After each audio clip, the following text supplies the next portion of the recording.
우리가 오늘 읽었던 이 본문의 말씀은 아리마대 요셉이라고 하는 한 사람을 우리 가운데 보여주고 있습니다. 근데 성경을 쭉 이렇게 보면은 뜬금없이 갑자기 나온 인물입니다. 그 전에도 뭐 이름이 나오거나 등장했거나 어떤 사건 가운데 예수님과 얽혀있거나 어떤 사건 가운데 연루되어 있던 그런 인물이 아니라고 하는 겁니다. 갑작스럽게 성경에 이 예수님의 죽음의 끝자락에 나타났던 한 인물, 그 아리마대 요셉이라고 하는 사람을 통해서 이 아는 것과 행하는 것, 그리고 신앙과 실천의 이 괴리 속에서 고민하고 있는 우리들에게 참된 신앙으로 우리도 이 아리마대 요셉처럼 결단하고 하나님 앞에 신앙의 온전한 모습으로, 성숙한 모습으로 서야 되지 않겠는가, 이러한 도전과 우리 가운데 교훈을 던져주고 있습니다. 우리가 읽었던 본문의 말씀 보면은 이 아리마대 요셉이 등장하는 이 사건은 예수님이 다 죽으신 이후에 되어진 일입니다. 그래서 이날은 준비일 곧 안식일 전날이므로 저물었을 때 아리마대 사람 요셉이 와가지고 빌라도에게 당돌하게 말합니다. 예수의 시체를 나에게 주십시오. 내가 장사하겠습니다. 라고 그렇게 이야기를 합니다. 근데 이 아리마대 요셉에 대한 이 이야기는요, 마가복음에만 나오는 것이 아니라 마태복음에도 나오고 오늘 본문도 나오고 그리고 누가복음에도 나오고 요한복음에 다 동일하게 나옵니다. 그래서 우린 지금 마가복음 단편을 통해서 이 아리마대 요셉을 보는데 전체를 보면서 입체적으로 아리마대 요셉이라는 사람이 대체 어떤 사람인가를 간략하게 이야기를 한다면 그는 먼저 우리가 오늘 보는 것처럼 존경받는 공회원이요, 그 당시 사내들인 공회라고 하는 공회가 있었습니다. 유대의 최고의 그 의결기관이고 막강한 권력을 갖고 있었고 예수님을 죽이는데 앞장섰던 그런 기관이죠. 그 공회원의 일원이었습니다. 근데 다른 복음서에 보니까 예수님이 죽을 때 그럼 이 사람도 같이 함께 동참했던 사람이냐, 그런 의미가 들지 않습니까?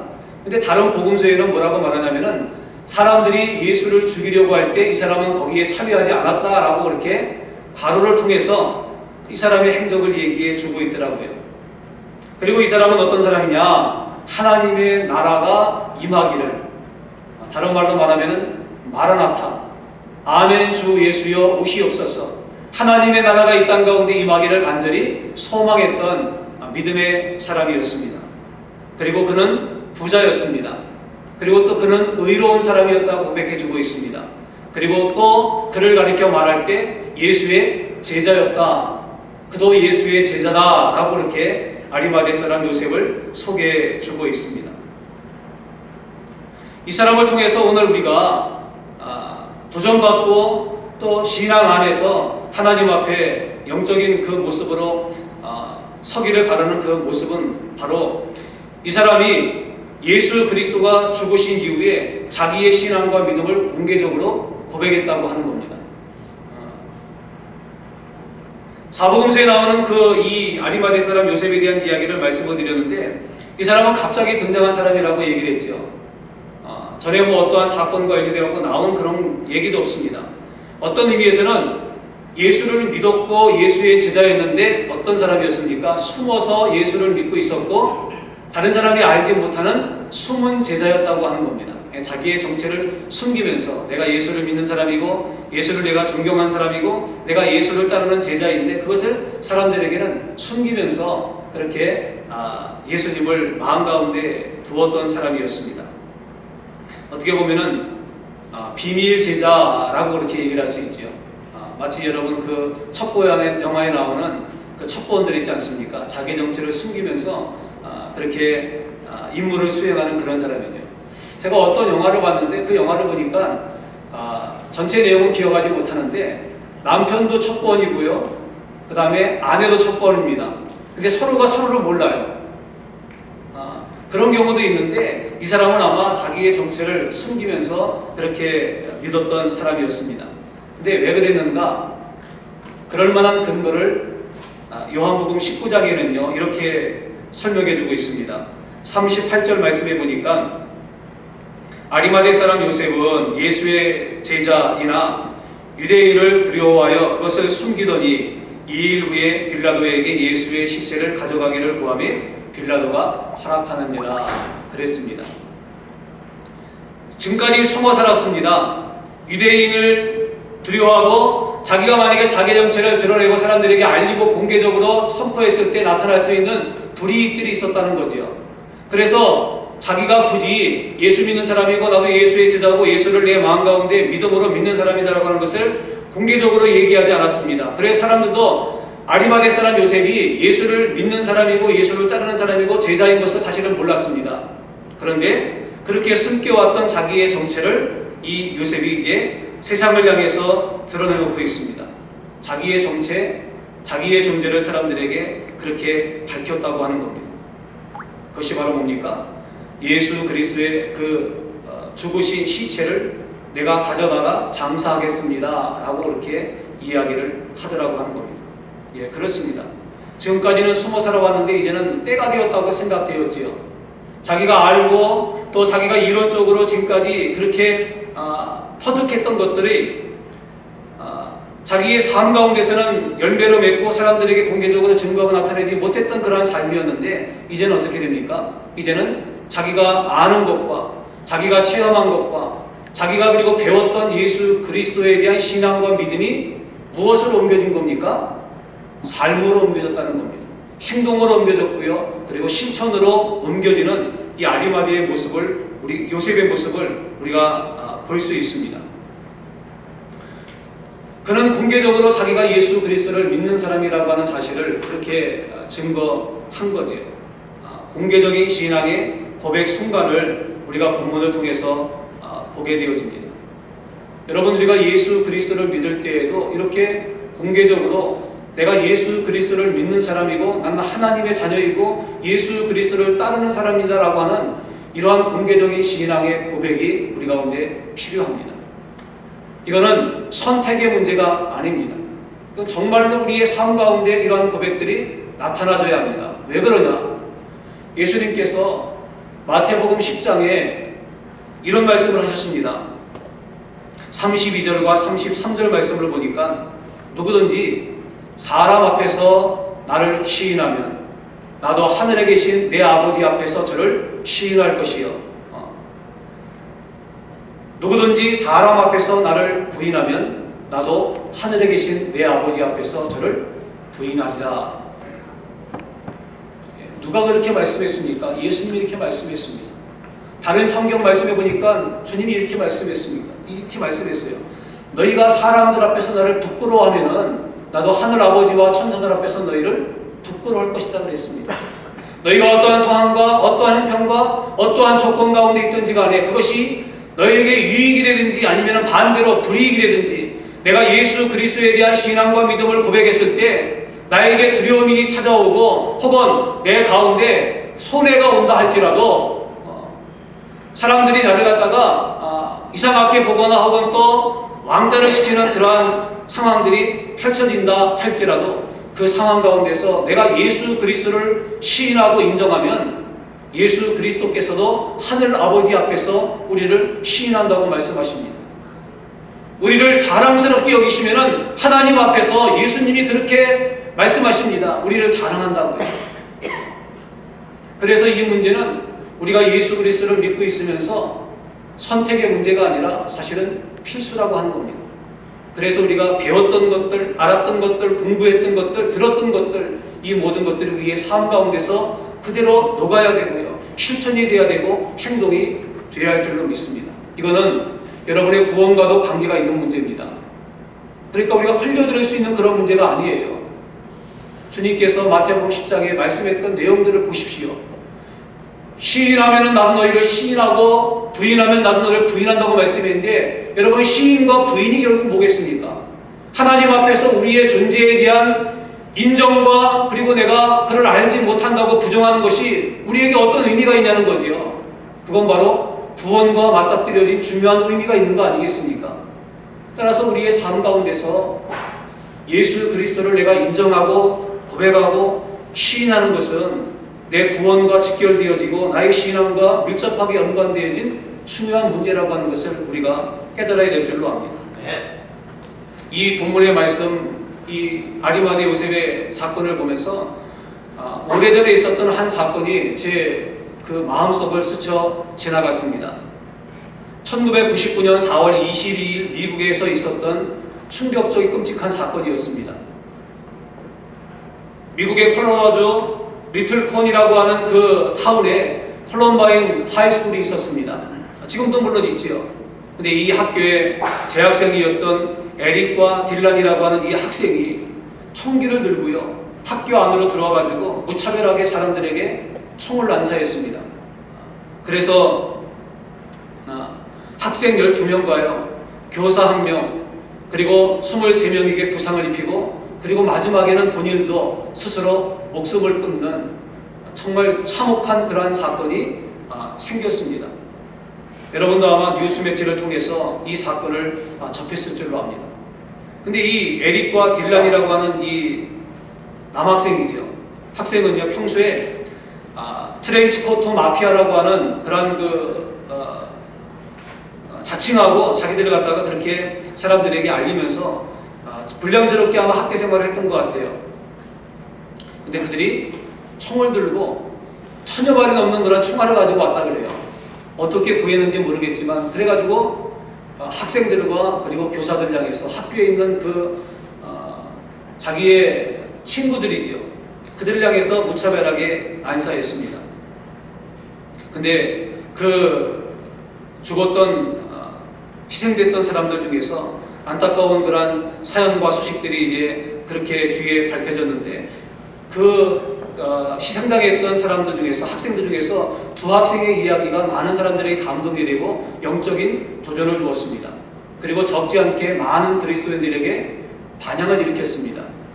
캐시라고 불리는 여학생과 레이첼이라고 불리는 학생이었습니다. 둘 다 정말 신실한 크리스찬이었습니다. 그래서 학교에서 학생들에게 전도도 많이 하고요, 예수를 믿어야 된다고 자기가 알았던 것들, 배웠던 것들, 자기의 마음 가운데 있는 것들을 삶 가운데서 실천했던 그런 학생들이었습니다. 그 내용들을 보니까 그렇게 전도하던 그 학생들 중에서 에릭과 딜란도 그 가운데 있었습니다. 그래서 이 캐시와 레이첼에게 전도에 대한 이야기를 많이 들었습니다. 예수를 믿어야 된다, 그 이야기를 참 많이 들었다 그래요.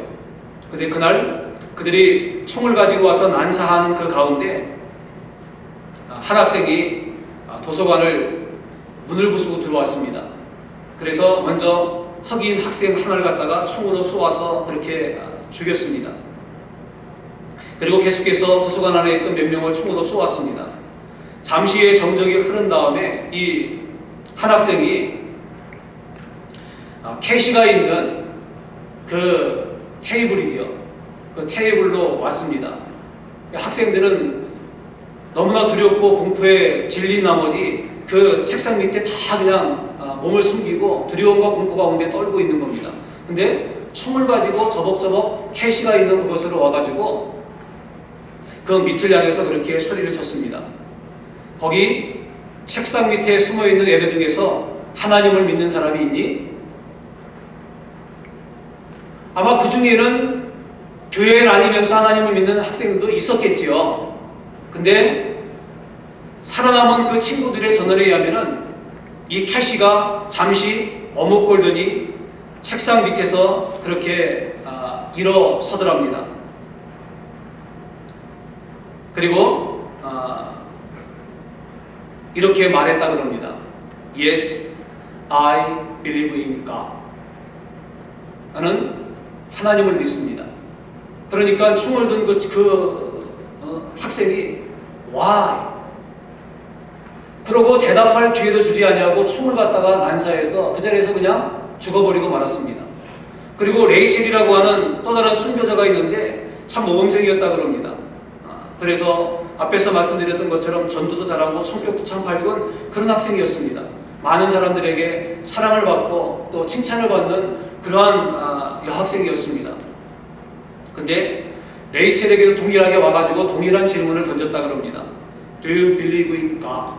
하나님을 믿니? 이 총을 든 살인자들은 이 레이첼이 무슨 대답을 할 줄을 알았고요, 레이첼도 무슨 대답을 할 줄을 알았지요. 너무나 정답을 알고 있는 그 질문이 주어진 거예요. 그때 레이첼은 이렇게 얘기했다 그럽니다. You know I do. 네가 안다는 겁니다. 내가 뭘 말할지. 그러고 순교의 그런 자리로 들어가게 되었습니다. 참 안타까운 일이지요. 근데 여러분, 숨길 수도 있지요. 나는 믿지만은 이 상황이 아니라도 모면할 수도 있는 그런 상황 아닙니까? 내가 하나님을 믿지 않는 거 아니고 내가 믿고 있고 내가 주님을 사랑하지만은 하지만 내가 공개적으로 저들에게 그렇게 나의 신앙과 믿음을 내가 얘기할 필요가 있을까라고 하는 상황일 수도 있습니다. 근데 이 캐시와 레이첼, 어떻게 보면은 안 믿는 사람이 볼 땐 좀 무식할 수 있겠죠.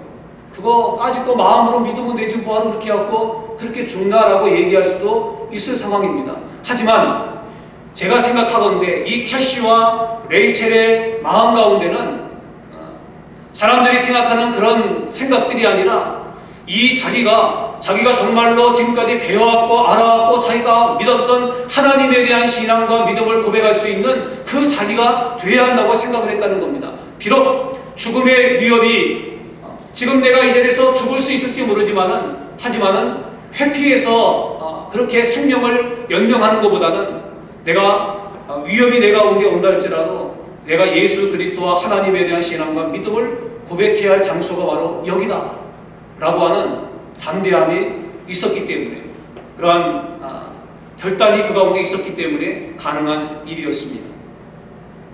그리고 모든 것이 다 끝났다고 생각을 했는데 그 두 학생의 죽음이요, 그 학교에 있는 학생들과 그 지역에 있는 학생들, 그 다음에 미국에 있는 같은 하이스쿨과 그 다음에 믿음의 신앙인들에게 적지 않은 영향을 주었다라고 하는 거죠. 그래서 그들은 그 플랜카드를 들고요, 피켓을 들고 그렇게 거리 행진하면서 자기들이 정말로 하나님 앞에 믿음의 사람이고 그리고 캐시와 레이첼처럼 하나님을 섬기는 사람이라고 하는 그 믿음을 공개적으로 고백하기 시작했습니다. 그들이 그 글로 썼던 그 문기는 바로 이런 거입니다. Yes, I believe in God.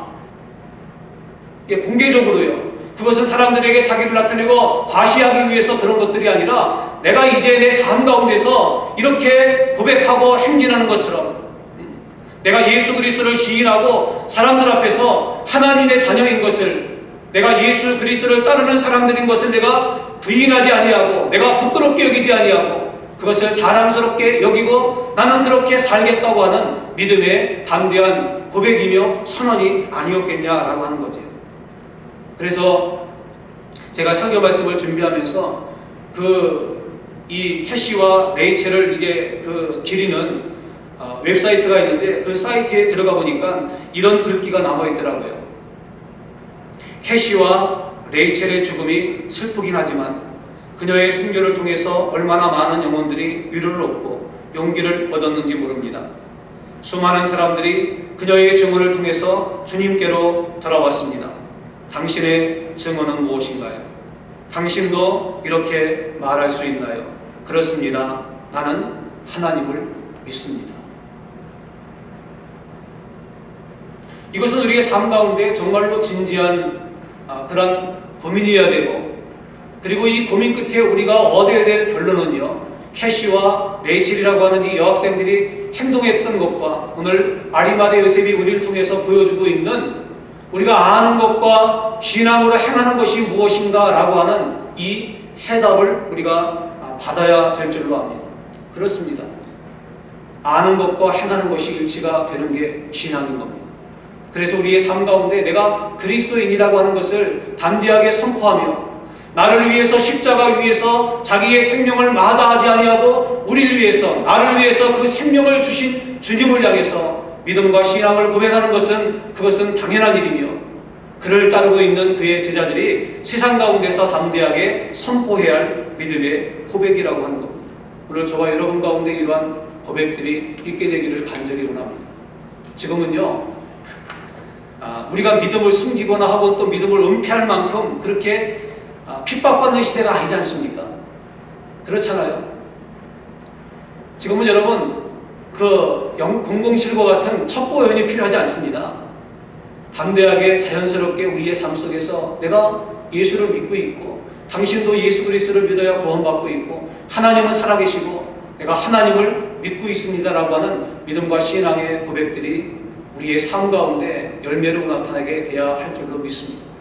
그것이 오늘 이 본문을 통해서 아리마다 요셉이 우리 가운데 주는 영적인 교훈이에요. 또 한 가지, 아리마대 사람 요셉의 이 행동을 통해서 우리가 또 하나 배우게 되는 것은 순전한 사랑은요 참된 헌신으로 나타난다는 것을 우리 가운데 가르쳐 주고 있습니다. 예, 그렇지요.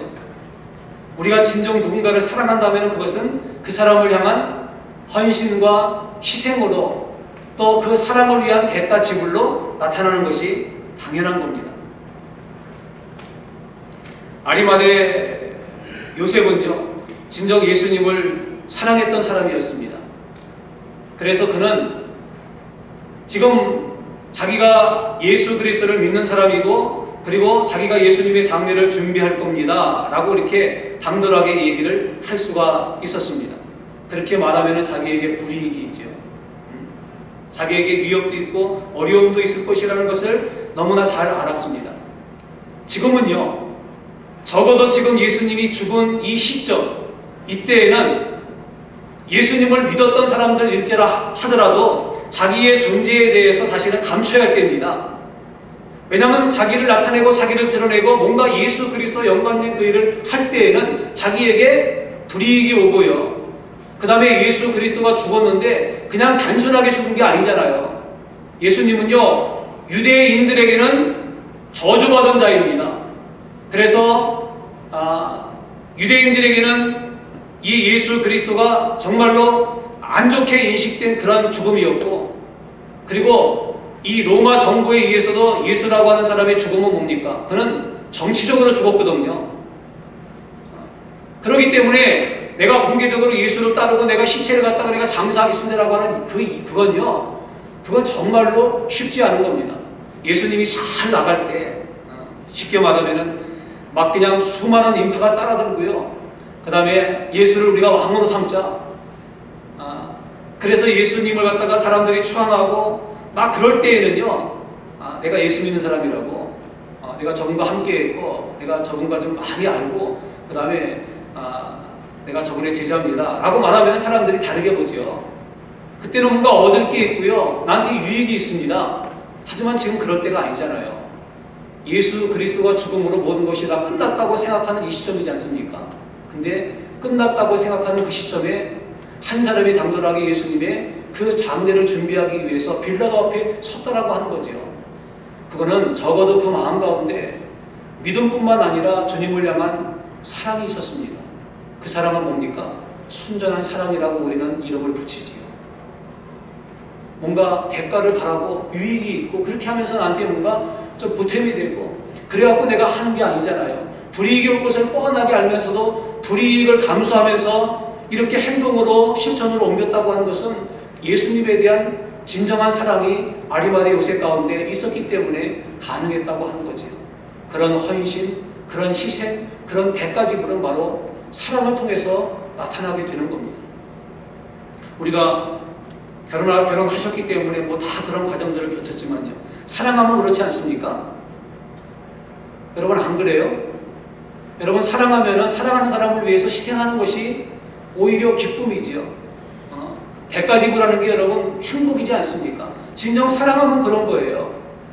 순전한 사랑이 있으면 그런 겁니다. 여기 여러분 아리마대 요셉이 빌라도에게 당돌이라고 얘기를 했는데 헬라 언어를 보면은 톨메시스입니다. 이거는 용기를 내다, 대담히 하다, 위험을 무릅쓰다 그런 겁니다. 이건 마치 뭐와 똑같냐면요. 자녀가 지금 물에 빠졌습니다. 근데 엄마는 수영할 줄 몰라요. 근데 자녀가 지금 허우적거리고 죽어가니까 수영할 줄 모르는 엄마가 그 물속에 뛰어들어가지고 자녀를 갖다가 구해내고 본인이 죽는 그 모습을 지금 연상해서 우리 가운데 얘기해 주고 있습니다. 오늘 저와 여러분들 가운데는 어떤가요?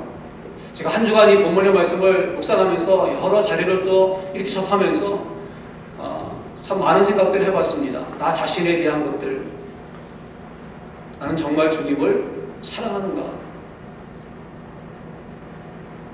주님이 나를 위해 십자가 위에서 죽기까지 나를 사랑했는데 난 주님을 그렇게 정말 사랑하는가? 내가 목회하는 것, 인생의 여정을 지금 내가 걸어가고 있고 여러 가지 하는 것들이 정말로 내가 내 중심 가운데 주님을 사랑해서 그 사랑의 힘에 의해서 이 모든 것들을 하고 있는 걸까?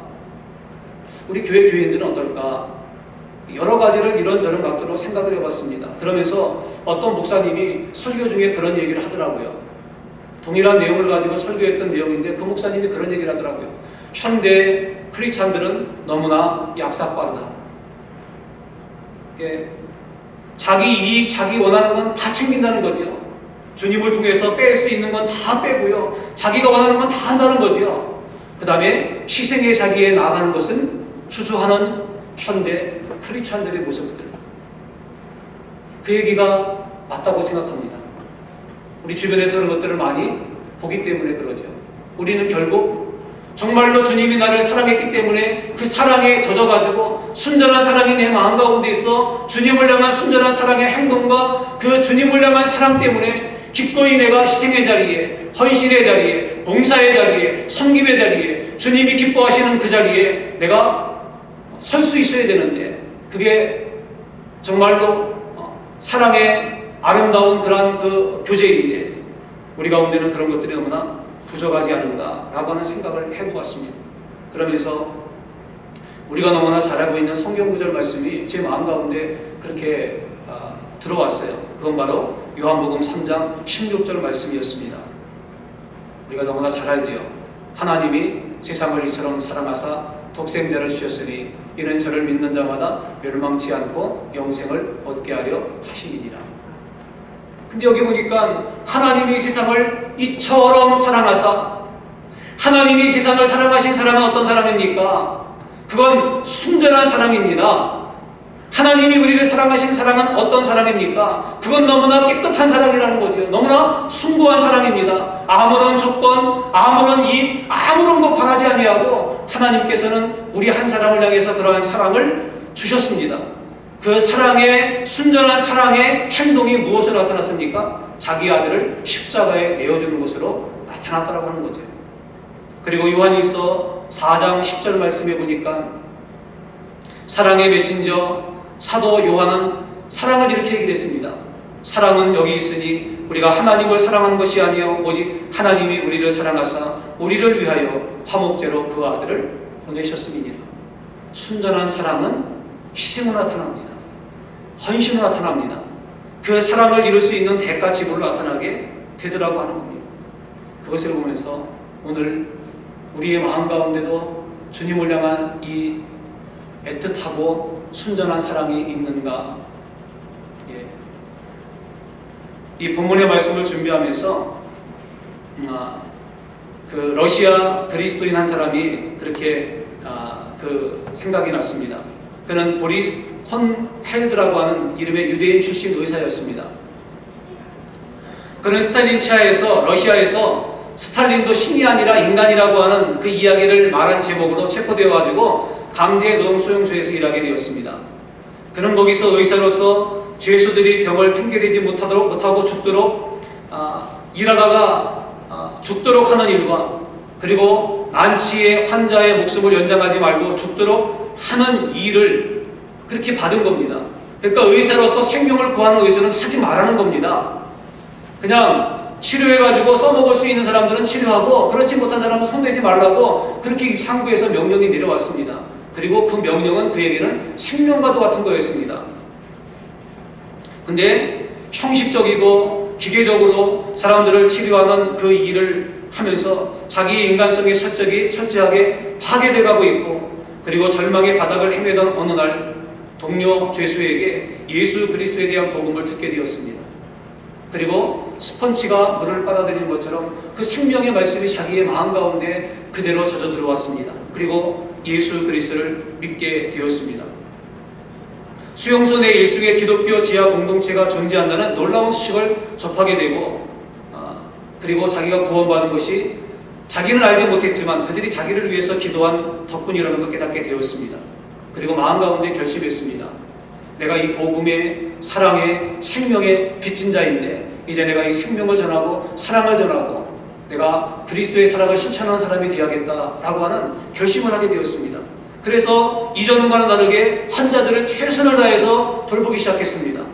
한 번은요, 장암에 걸려가지고 지금 사경을 헤매고 있는 한 환자를 치료하게 되었습니다. 수용소의 규칙은 그를 죽도록 내버려 두는 거였습니다. 살려서는 안 되는 거였습니다. 근데 그는 수용소의 규칙을 어기고 그를 치료해서 살려냈습니다. 그의 소생이 확실해지던 어느 날 치료를 받던 환자가 이 의사에게 이렇게 질문했습니다. 왜 당신은 이렇게 위험한 시도를 하면서 나를 살리려 하십니까? 당신은 죽음이 두렵지 않습니까? 그러자 이 보리스는 이렇게 대답을 했다 그럽니다. 괜찮습니다. 염려하지 마세요. 이미 당신과 나를 살리기 위해서 죽으신 분이 계시거든요. 그러자 이 환자는 궁금해서 물어봤습니다. 도대체 그분이 누구입니까? 그러자 얼굴에 조용한 미소를 띠면서 보리스는 이렇게 얘기했습니다. 그분의 이름 바로 예수 그리스도이십니다. 그리고 그 일이 발각이 됐어요. 그래서 그 일 때문에 이 보리스 이 사람은 사람들이 다 보는 앞에서 공개 처형을 당하게 되었습니다. 그리고 그가 공개 처형하는 그 순간 보리스에게 생명을 받고 사랑을 받고 그리고 그에게 그리스도에 대한 그 일들을 갖다가 전달받은 그 사람은 그 죽음 앞에서 땅에 엎드리면서 흐느껴 이렇게 고백의 기도를 드렸다고 합니다. 보리스, 알겠습니다. 이제는 저도 저의 최선을 바쳐 주님을 위해 살겠습니다. 그리고 저도 그분의 이름을 전하겠습니다. 여러분, 이 사람이 누군지 아십니까? 이렇게 생명을 한 의사로부터 구원받았던 이 사람, 그 사람이 바로요 노벨상을 수상했던 작가 알렉산더 솔제니친이었습니다. 그렇습니다. 사랑이라고 하는 것은 바로 이러한 희생을 우리에게 요구하고요. 그리고 사랑의 희생은요, 생명의 꽃을 우리 가운데 또 선물로 그렇게 안겨지지요. 아리마대 요셉이라고 하는 이 사람, 정말 아름답고 귀한 믿음의 고백들을 한 거죠. 전설에 의하면요, 이거는 성경에 나와 있는 얘기는 아닌데 기독교 전승에 의하면은 이 일로 인해서 아리마대 요셉은요 40년간 감옥 생활을 했다고 합니다. 근데 그 감옥 생활할 때 주님이 찾아오셨대요. 그리고 최후의 만찬에서 쓰셨던 그 성배 있지 않습니까? 그 성배를 주셨다 그래요. 그래서 그 성배를 고이고이 간직하며 은혜로운 감옥 생활을 했다 그럽니다. 그리고 이 성배는 인디아나 존스에 나오지요. 잃어버린 성배를 찾아서. 물론 그것과 연관되는 것은 아니지 하더라고요. 이렇게 보니까 매일매일 먹을 것을 갖다가 비둘기가 가져다 주었다 그래요. 여러분, 이처럼 우리도 주님을 위해서 순전한 사랑, 참된 헌신으로 그렇게 주님을 섬기는 믿음의 사람이 될 수 있게 되기를 예수님의 이름으로 축복을 드립니다. 그래서 우리의 입술의 고백도 중요합니다. 하지만 더 중요한 고백은 뭡니까? 우리의 삶으로 생명 되시는 예수 그리스도를 증거하고 정말로 그 주님이 나를 위해 사랑을 주셨기 때문에 그 순전한 사랑을 마음 가운데 담고, 그리고 우리도 주님을 위해서, 그리고 나의 도움이 필요한 이들을 위해서 그 순전한 사랑을 쏟아 부을 수 있는 이러한 헌신과 섬김과 희생이 우리의 삶 가운데 있게 되기를 간절히 원합니다. 주님께서 이 일을 통해서 영광 받으시고, 그리고 더 많은 사람들이 우리의 헌신과 공개적인 믿음의 선언을 통해서 격려받고 용기를 얻고 서게 될 것이고, 그리고 많은 이들이 주께로 돌아오는 이 생명의 아름다운 역사들이 나타나게 될 줄로 믿습니다. 믿음으로 일어납시다. 그리고 담대하게 예수 그리스도를 증거하고 자랑하고 선포할 수 있는 우리 모두가 될 수 있기를 예수님의 이름으로 축복을 드립니다. 아멘. 다 함께 일어나겠습니다.